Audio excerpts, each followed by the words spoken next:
Geografia je smrť. Povedali by známe satirické postavičky z televíznych obrazoviek. My si to však rozhodne nemyslíme. Či už chceš, alebo nie, miesto, odkiaľ pochádzaš, zásadne vplýva na tvoj život. Naša knižnica má v rodnom liste od roku 1996 prívlastok Gemerská. Môžu za to 3 R. Región, rozsah našej pôsobnosti a rešpekt k tunajšiemu kultúrnemu dedičstvu. A že tu máme toho dedičstva požehnanie, o tom ťa presviečame neustále. Napríklad aj v tomto podcaste. Vydaj sa tak s nami na cestu čarovným Gemerom. Knižnica od A po Z. Časť 7. Gemer u nás žije forever. Rožňava. Mesto s menej ako 20 000 obyvateľmi. Navyše na východnom Slovensku, kde podľa známeho ľudového porekadla naozaj nič nie je. O to zarážajúcejšie pôsobí fakt, že na Slovensku ide o lokalitu s najväčším výskytom prírodného a kultúrneho dedičstva v bezprostrednom okolí. Schválne, pri akom ďalšom slovenskom meste nájdeš spolu kaštieľ, hrady, jaskyne a priepasti, tiesňavy aj horské sedlá. K tomu všetkému si môžeš ešte doplniť ľudové tradície, remeslá či chutné recepty a máš dokonalú turistickú destináciu. Ibaže by nie. A zda v tomto prípade neplatí, že priveľa dobrého môže viac uškodiť ako pomôcť. Máme však pre teba riešenie. Príď sa v týchto ešte stále horúcich dňoch schladiť k nám do knižnice. Načerpaj nové informácie o Gemeri a vyraz za dobrodružstvom do okolia. Knižnica od A po Z.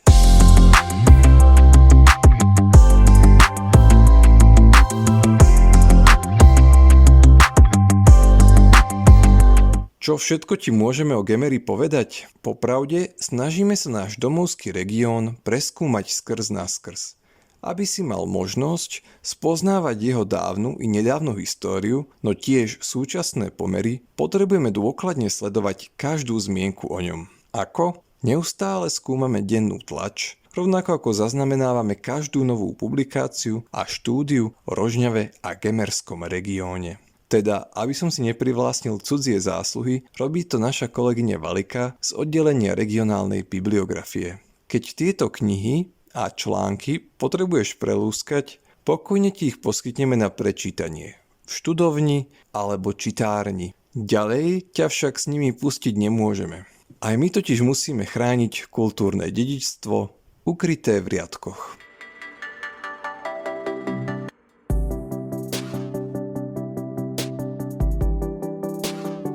Medzi riadkami môžeš totiž nájsť všelijaké skryté poklady. Preto sme radi, že nás spisovatelia neobchádzajú a so svojimi najnovšími poznatkami sa s nami ochotne podelia. Len za minulý rok sme tak my, aj tí bohatší, o informácie napríklad o tradičnej rejdovskej svadbe, histórii turistiky v Dobšinej, zaniknutej kaplnke v Štítniku či rožňavskom športe.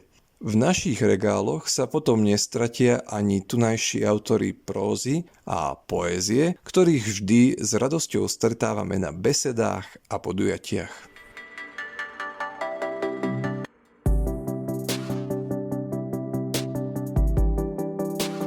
Dobrým štartom pre spoznávanie regiónu je naša zážitkovo-informačná záhrada s príznačným názvom Objavujeme čaro Gemera. V príjemnej atmosfére môžeš nadobudnúť množstvo nových vedomostí alebo si postupne oprášiť tie staré. Tak len na skúšku.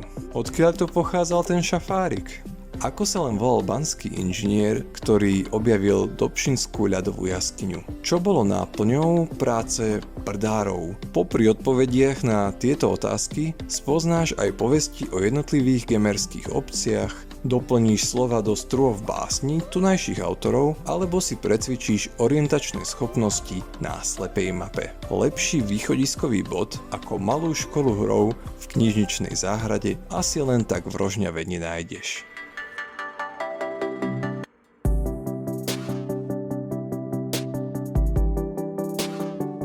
Nemusíš sa však báť, že by ťa o čarovnom Gemeri informovali iba pasívne stojace panely. Náš región máme totiž v hľadáčiku vždy, keď tvoríme podujatia pre verejnosť.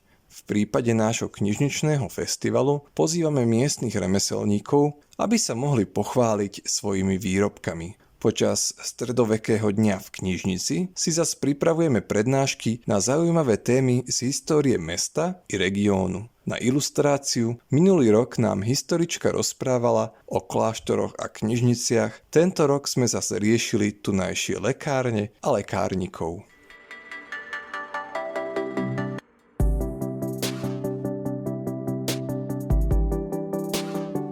Celý minulý rok sa u nás tiež niesol v znamení odkazu gemerských spisovateľov. Odborníci z celého Slovenska nám priblížili ich tvorbu zo všetkých možných uhlov a šikovní študenti si vďaka exkurzii mohli prezrieť miesta, v ktorých sa doslovne písala lokálna i slovenská história. Tvoju pozornosť sa snažíme priebežne udržiavať tiež cez online kvízy na sociálnych sieťach.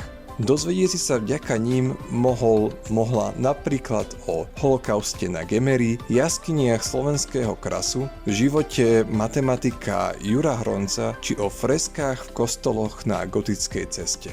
Aj tento rok máme pripravené niečo nové, tak šup prehrab sa našimi profilmi na sociálnych sieťach a možno opäť zistíš niečo nečakané.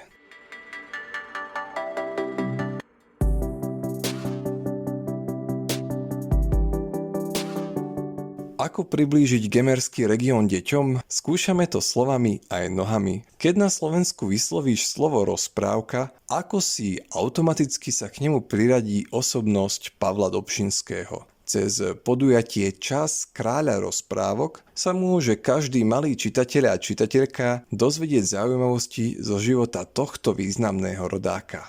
Hravo a nenáročne. Podobným spôsobom sa snažíme upútať pozornosť školákov na krásy okolitej prírody. Už 20 rokov v spolupráci s pracovníkmi Národného parku pripravujeme prírodovednú súťaž za krásami slovenského krasu. Súťažiaci z viacerých škôl v okolí za ten čas mohli navštíviť také čarovné miesta, ako je Zádielská Tiesňava, krasové polia v Gemerskej hôrke či náučný chodník a jaskyňu v Jasove. V neposlednom rade sa s našim regiónom deti zoznamujú cez samotné knižky. Veď rozprávok a povestí o tunajších zámkoch, kaštieľoch a prírode nikdy nie je dosť. Pravda?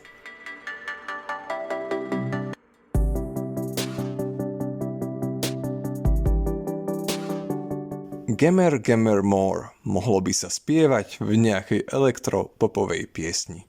Ako si mohol za tých pár minút zistiť, rozhodne vo vzťahu k nášmu regiónu nezaháľame.